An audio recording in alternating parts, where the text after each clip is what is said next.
사도신경으로 신앙 고백하시겠습니다.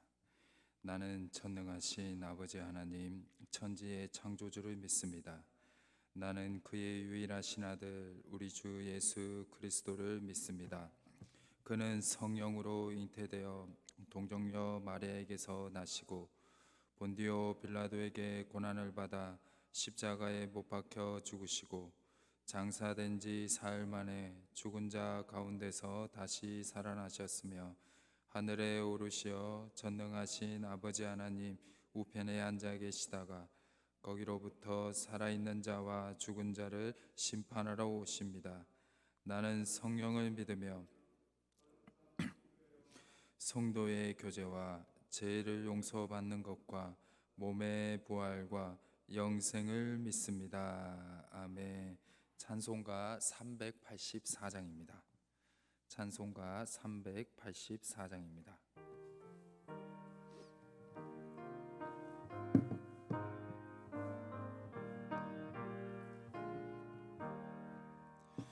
나의 갈 길 다가도록 예수 인도하시니 내 주 안에 있는 긍휼 어찌 의심하리요. 믿음으로 사는 자는 하늘 위로 받겠네. 무슨 일을 만나든지 만사형통하리라. 무슨 일을 만나든지 만사형통하리라. 나의 갈 길 다가도록 예수 인도하시니 어려운 일 당한 때도 족한 은혜 주시네. 나는 심히 고단하고 영혼 매우 가라나 나의 앞에 반석에서 샘물 나게 하시네. 나의 앞에 반석에서 샘물 나게 하시네. 나의 갈 길 다가도록 예수 인도하시니 그의 사랑 어찌 큰지 말로 알 수 없도다. 성령 감화 받은 영혼 하늘 날아갈 때에 영영 부를 나의 찬송 예수 인도하셨네. 영영 부 우리 3절 한 번 더 하겠습니다. 예수 인도하셨네. 3절 하겠습니다. 나의 갈 길 다가도록 예수 인도하시니 그의 사랑 어찌 큰지 말로 할 수 없도다. 성령 감화 받은 영혼 하늘 날아갈 때에 영영 부를 나의 찬송 예수 인도하셨네. 영영 부를 나의 찬송 예수 인도하셨네. 아멘.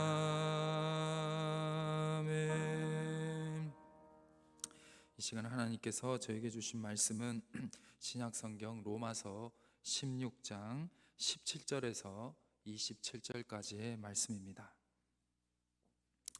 신약성경 262페이지에 기록되어 있는 신약성경 로마서 16장 17절에서 27절까지의 말씀입니다.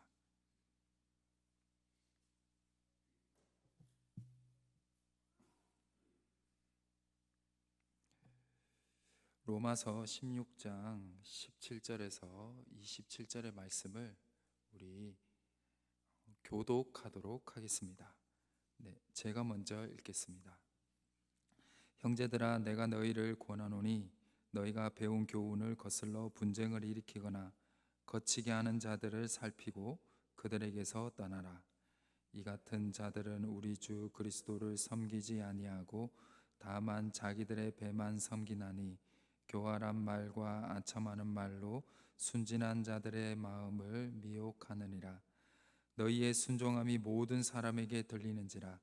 그러므로 내가 너희로 말미암아 기뻐하노니 너희가 선한 데 지혜롭고 악한 데 미련하기를 원하노라. 평강의 하나님께서 속히 사단을 너희 발 아래서 상하게 하시리라. 우리 주 예수의 은혜가 너희에게 있을지어다. 나의 동역자 디모데와 나의 친척 누기오와 야손과 소시바더가 너희에게 문안하느니라. 이 편지를 기록하는 나 너디오도 주 안에서 너희에게 문안하노라. 나와 온 교회를 돌보아 주는 가이오도 너희에게 문안하고 이 성의 재무관 에라스도와 형제 구아도도 너희에게 문안하느니라. 나의 복음과 예수 그리스도를 전파함은 영세 전부터 감추어졌다가 이제는 나타나신 바 되었으며 영원하신 하나님의 명을 따라 선지자들의 글로 말미암아 모든 민족이 믿어 순종하게 하시려고 알게 하신 바 그 신비의 계시를 따라 된 것이니 이 복음으로 너희를 능히 견고하게 하실 지혜로우신 하나님께 예수 그리스도로 말미암아 영광이 세세 무궁하도록 있을지어다. 아멘. 주님의 선하심과 인자하심이 영원히 여러분들과 함께 하시기를 주님의 이름으로 축원합니다. 제가 설교를 준비를 하면서요 줄였는데 도저히 못 줄이겠더라고요. 그래서 오늘 조금 깁니다. 조금 길고 뒤에 기도를 조금 짧게 하도록 하겠습니다. 한 여성이 사촌 여성의 장례식을 위해 기차를 타고 부산으로 내려가던 중 자신의 지갑을 잃어버린 것을 알게 됩니다. 그때 휴대폰 벨이 울리게 되고 휴대폰으로부터 어눌한 목소리의 한 사내가 말을 합니다. 염영숙 씨 아닌가요? 그 여성은 자신의 이름이 맞다고 하며 그 사내가 자신의 지갑을 주워서 소유를 하고 있다는 것을 듣게 됩니다. 염영숙 여사는 아직 수원을 지나기 전이어서 다시 서울역으로 가겠다고 말을 합니다. 그리고 그 사내는 다시 전화를 합니다. 배가 고파서 그러는데 편의점에서 도시락 하나 사 먹어도 되겠습니까? 염영숙 여사는 도시락뿐만 아니라 음료수도 사 먹어도 된다라고 말을 합니다. 서울역에 도착한 염 여사는 편의점 앞에 도시락을 먹고 있는 한 노숙자를 발견을 하고요. 그 노숙자가 자신의 지갑을 주운 사람이라는 것을 알게 됩니다. 그런데 갑자기 3명의 노숙자가 오더니 자신의 지갑을 소유한 노숙자를 구타를 하면서 자신의 지갑을 빼앗고 있는 것이었습니다. 구타를 당하던 노숙자는 지갑을 절대로 놓지 않았고 근처에 있던 염 여사가 주변에 도움을 요청을 하고 또 자신의 가방으로 위협을 해서 마침내 3명의 노숙자가 도망을 가게 됩니다. 드디어 잃어버린 지갑을 찾은 염 여사는 자신의 지갑을 지키려고 많이 다친 노숙자에게 먼저 자신의 지갑 속에 있던 현금 4만 원을 건넵니다. 그런데 노숙자 사내는 그 돈을 거절을 하고 오히려 엎어진 도시락을 보며 슬퍼하는 것이었습니다.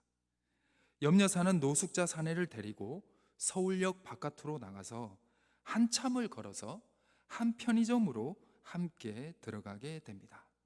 바로 자신이 직접 운영하고 있던 편의점이었습니다. 염려사는 편의점을 운영하고 있던 사장님이었습니다. 염려사는 자신의 편의점이니 오늘 먹고 싶은 거 마음껏 골라서 다 먹으라고 권하게 됩니다. 그리고 알바생들에게 이야기를 해 놓을 테니 매일 와서 도시락을 먹어도 된다라고 말을 합니다. 그런데 노숙자는 새 도시락이 아니라 폐기된 도시락을 먹겠다라고 합니다. 염려사는 새 거 먹어도 됩니다. 그렇게 당부를 하고는 잊어버렸던 사촌 언니의 장례식을 위해 부산으로 내려가게 됩니다. 그리고 5일 뒤 편의점으로 돌아온 그녀는 알바생들에게 노숙자 사내가 왔는지 물어보았고, 새 것을 주고 싶어도 도시락을 폐기하는 저녁 8시마다 왔기 때문에 폐기된 도시락만이 줄 수밖에 없었다라고 말을 합니다. 염려사는 이 노숙자 사내가 참 경우가 바른 사람이라는 것을 생각하게 됩니다.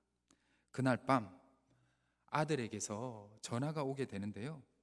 아들은 편의점을 팔아서 자신의 사업에 필요한 자금을 대면 어머니가 더 편하게 살 수 있을 텐데 라고 말을 합니다. 염려사는 아들에게 이렇게 대답을 합니다. 아들아, 가족에게 사기치는 거 아니다. 그녀가 이 말을 할 수 있었던 것은 아들이 사업한다고 벌써 부모의 재산을 다 날려버렸고 이제 남은 재산이 편의점 하나밖에 남았기 때문입니다. 그리고 그녀의 생일에는 딸과 사위가 한우 고기를 사주면서 외손주를 돌봐달라고 부탁을 하였습니다. 자신은 편의점 일도 해야 되고 교회에서 봉사도 해야 되고 또 치매 예방을 위해 매일 공부도 해야 했지만 딸의 부탁을 거절을 할 수가 없었습니다. 이제 자신을 위한 인생도 점점 줄어들겠구나라고 직감을 하게 됩니다. 이렇게 가족조차도 자신을 생각해 주지 않고 홀로 마음이 아파하며 팍팍한 인생을 하루하루 살아가고 있던 염려사는 다시 편의점으로 가서 하루의 일과를 시작하게 됩니다. 그런데 불량한 학생들이 편의점으로 들어와 행패를 부리기 시작하였고 돈을 뺏으려고 카운터에 있던 자신을 구타를 하려고 한 것이었습니다. 그때 누군가 편의점으로 들어와 편의점 문을 붙들고 버티는 것이었습니다. 바로 며칠 전 자신의 지갑을 찾아준 노숙자 사내였습니다. 불량한 학생들이 도망가지 못하도록 노숙자 사내는 문 앞에서 버티었고, 그럴수록 불량 학생들의 구타는 더 심해졌습니다. 그 사이 경찰이 와서 상황을 정리하게 됩니다. 알고 보니 밖에서 모든 상황을 지켜보고 있던 노숙자 사내가 경찰에게 먼저 신고를 하고 상황이 좋지 않다는 것을 직감을 하고 이 염려사를 구하기 위해서 편의점으로 뛰어 들어온 것이었습니다. 염려사는 이 노숙자 사내가 다시 새로운 삶을 살아갈 수 있다는 것을 직감을 하고 그 노숙자 사내에게 내가 돈을 지불할 테니 몸도 깨끗하게 씻고 옷도 새 옷으로 입고 오면 내가 그 구입한 돈 그리고 씻은 그 값 다 주겠다. 그리고 내일부터 우리 편의점에서 일해 줄 것을 부탁을 하면서 이 이야기는 마무리가 됩니다. 네. 이 이야기는 최근 서점에서 인기가 있는 불편한 서점이라는 그 책의 첫 번째 이야기입니다. 제가 이 책을 읽으면서요 느낀 점이 있습니다. 그것은 무엇이냐면 우리 모두는 가장 가까운 사람을 통해서 마음의 짐과 상처를 받는다라는 것입니다. 그런데 가까운 사람에게 이용도 당하고 마음의 상처도 받지만 우리는 예상치 못한 상황과 전혀 모르는 사람을 통해서 도움도 받고 위로도 받고 힘도 얻는다라는 것입니다. 이것이 우리의 인생이지 않을까 생각해 보게 됩니다. 상처와 어려움을 받는 상황도 있지만 그 상황을 극복할 수 있는 일도 이 세상에는 가득 차 있다라는 것이죠. 그래서 오늘 말씀을 보면요, 우리의 가장 가까운 사람들로부터 어려움도 당하지만 이러한 어려운 상황을 극복할 수 있는 위로와 희망 그리고 방법도 있음을 말씀하고 있습니다. 사도 바울은 로마서를 마무리하면서 성도들에게 마지막 당부를 하고 있는데요, 먼저 로마서 16장 17절에서 20절을 보시면 가장 가까운 성도들을 통해서 유혹과 상처를 받을 수가 있으니까 조심하라라고 말씀을 하고 있습니다. 그리고 그들은, 즉 가까이 있는 사람들, 가까운 성도들을 통해서 유혹과 상처를 주는 사람들은 너희가 감당하기 어렵기 때문에 피하고 멀리 하는 것이 좋다라고 이 사도 바울이 권면을 하고 있습니다. 그래서 사도 바울은 너희 가까운 사람들이나 성도들을 통해 받게 되는 유혹과 어려움을 극복하기 위해서는 그들을 피하는 것이 제일 좋은 방법이지만, 멀리 하는 것 제일 좋은 방법이지만 그것만으로도 부족하다. 하나가 더 필요한데, 선한 데는 지혜롭고 악한 데는 미련한 삶의, 즉 믿음의 태도를 가져야지만이 그러한 유혹과 어려움을 극복할 수 있다라고 말씀하고 있습니다. 저도 이 말씀을 너무 좋아합니다. 그런데 이 말씀 지키기 진짜 힘듭니다. 정말 쉽지 않습니다. 그건 우리 성도님들도 다 알고 있는 것일 것입니다. 어려움과 아픔을 특히 가까운 사람과 그리고 가족 그리고 교회 성도들 통해서 받으면 견디기가 쉽지 않습니다. 그럴 때 어떻게 극복할 수 있는지 오늘 로마서의 마지막 말씀 부분을 통해서 우리에게 말씀해주고 가르쳐주고 있는데요, 첫 번째 그 방법이 무엇이냐? 너는 혼자가 아니다. 너를 위해 기도하고 응원하는 거룩한 성도들이 오히려 주변에 더 많다라는 말씀을 하고 있습니다. 21절에서 23절에 보면요, 여러 명의 사람들이 로마의 성도들에게 문안을 하고 격려를 하고 있는데요, 이들 모두는 로마의 성도들이 아니었습니다. 로마 지역에 살고 있는 성도들이 아니라 로마 이외에, 특히 고린도에서 신앙생활하던 사람들이 대부분이었습니다. 그들은 로마에 살고 있는 성도들에게 너희만 어렵게 믿음 생활을 지키고 살아가는 것이 아니라 우리도 함께 그 믿음을 지키고 있다, 함께 이겨내보자 라고 하면서 문안 인사를 건네고 있는 것이었습니다. 사랑하는 희성교회 성도님 여러분, 우리는 혼자가 아닙니다. 우리 주변에는 좋은 성도들 많이 있습니다. 그리고 우리가 사랑하시는 하나님이 우리와 함께 하십니다. 잠언 24장 16절의 말씀을 제가 읽어드리겠습니다. 대저 의인은 7번 넘어질지라도 다시 일어나려니와 악인은 재앙으로 말미암아 엎드러지느니라. 아멘. 하나님께서는 성도들이 넘어져서 다시 일어서지 못함을 절대로 용납하지 않으십니다. 그리고 악한 영과 악한 사람들의 공격을 받아 넘어지고 쓰러지더라도 다시 일어설 수 있도록 하나님께서 도와주시고, 또 그들을 다시 일으켜 세워줄 수 있도록 하나님만이 도와주실 뿐만 아니라 하나님께서는 우리 곁에 좋은 성도들 또한 예비해 두셨다라는 것입니다. 혹 넘어지신 분들이 있으십니까? 하나님께서 여러분들이 넘어져 있음을 용납하지 않으십니다. 하나님께서 반드시 다시 일으켜 세워주심을 믿으시고, 오늘도 주여 내가 넘어져 있습니다, 나를 불쌍히 여겨주시고 나를 이렇게 세워달라고 기도하시는 하루가 되시기를 주님의 이름으로 축원합니다. 두 번째입니다. 두 번째, 가까운 사람을 통해서 상처를 받거나 어려움을 당할 때 극복할 수 있는 방법. 우리가 가까운 사람, 믿었던 사람부터 상처를 받을 때 우리가 꼭 기억해야 되는 것은 무엇이냐? 복음이 우리를 구해준다라는 것입니다. 사도 바울은 로마서를 마무리하면서 다시 한 번 더 복음이 우리에게 있음을, 이 복음을 통해서 우리가 견고해질 수 있음을 말씀하고 있습니다. 바로 영원하신 예수 그리스도를 말미암아 하나님의 영광은 절대로 사라지지 않고 영원하다. 즉 이 복음은 절대로 사라지지 않는다, 영원하다라고 말씀하고 있는 것입니다. 신학자요 목회자인 미국의 볼드윈 박사는 이렇게 고백하고 있습니다. 나는 20대에 철학과 종교를 공부를 했고 복음에 대해서는 단순하게 생각했다.